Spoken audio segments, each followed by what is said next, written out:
very, very controversial. Frost. So the changes that we saw, obviously, in the labs, it seems like it has come to fruition. But you now no longer die. You basically end up in this situation where you bleed out. You get a debuff, so you can't. What is it? You can't run. You end up like walking for. I think they said about a minute.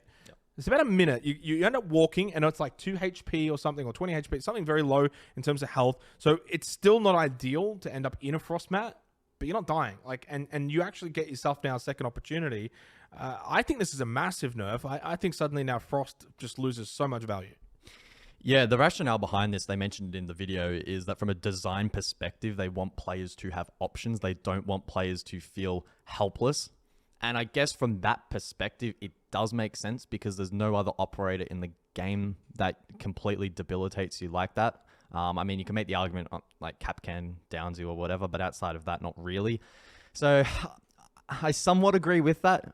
And they did tune the numbers a little bit heading into the live build. So the self-res now takes 4 seconds. I think it was about 2 or 2.5 before that. So it now takes longer to pick yourself up. 1.5 seconds. And now it's like a 1 minute debuff. So look, does it nerf Frost a lot in the end? Probably. I think you mentioned it pretty well, right? Yes, you might be debuffed. Yes, you leave the blood trail. That doesn't stop you just standing somewhere and holding an angle. You're still going to have a value for the team. Yeah. Whereas in the past, you may not have. So that was my live reaction to you. Yeah, it was that you're in a position still where you can impact the game and you can make a big impact too. I think we will see within the next 12 months, they'll come back around to this. I'm not saying they'll revert it. I think they'll tweak it. I think that there has to be another tweak. I think we're going to see Frost drop off a little bit.